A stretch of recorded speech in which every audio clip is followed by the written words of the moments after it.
Hello everyone and welcome to this section. In this section, we're going to repeat kind of what we have done before, but not on a grayscale image. We're actually going to do it on a colored image. Okay, let's get started. So again, I'm going to load all our libraries. We're professionals now. We know how can we perform this. The second step is what we're going to do is we're going to load or image read our colored image. So again, we have image_lane_c, and we're just going to use image read to load our image, and then we're going to get the shape of the image. So let's run it. That will tell us again 540 by 960, and we have 3 layers because again it's a colored image. All right. The next step is we're not going to be working again on it's very similar to the previous section. We're not going to be working on the original image. We're just going to make a copy. So np.copy of our image, okay, and then we're going to get the shape of the image, which is obviously because it's a copy, it's exact copy of what we had before, okay. And what we're going to do here is that we're going to simply, again, apply the threshold in the same fashion as we have done before. We're going to take each of the layers, okay? We're going to apply a threshold, but we'll set it, for example, to a different value, okay?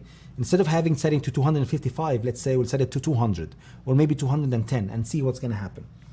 So what we're going to do, they're going to take the first layer. When we say first layer, I'm going to say, okay, I need all my matrix, which is 540 by 960, but within the red basically channel. And then I have my green channel, and then I have my blue channel. That's pretty much all what we're gonna do here. So how can we refer to the red channel? The red channel is actually image copy, but what we're gonna do, we're gonna take all our rows, all our pixels in our 3D array per se, and I'm gonna take the first layer of within that matrix, within that 3D matrix. Just think of it as, 3D matrix. We have our image, but we actually have 3 of them, okay? So we're gonna take all rows, all pixels, and the first image. The first image is indicated by the index 0. And then what we're gonna do, we're gonna take again the next layer, or this next image, or the next green value. And then what we're gonna do, we're gonna get the blue value.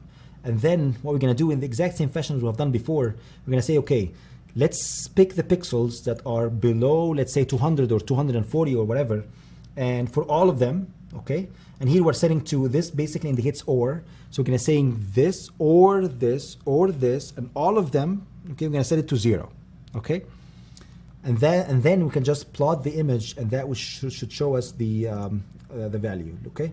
Let's run this, let's see if it runs. Okay, looks good. I'll run it again, and that's actually pretty interesting. That shows us actually even better result than before. That's how can we do kind of, color extraction within a colored image. Again, in the grayscale, we're just going to deal with 1 layer. Here, we're just going to do with 3 layers. We can do or between them. We can do whatever operation in between. And that's how can we set any other color but white, or but let's say from 200 to 255, any number that's smaller than that, we're going to set it to 0. And we're just going to let all the pixels that are brighter, or I'm sorry, not brighter, that are white, we're going to extract them from our image.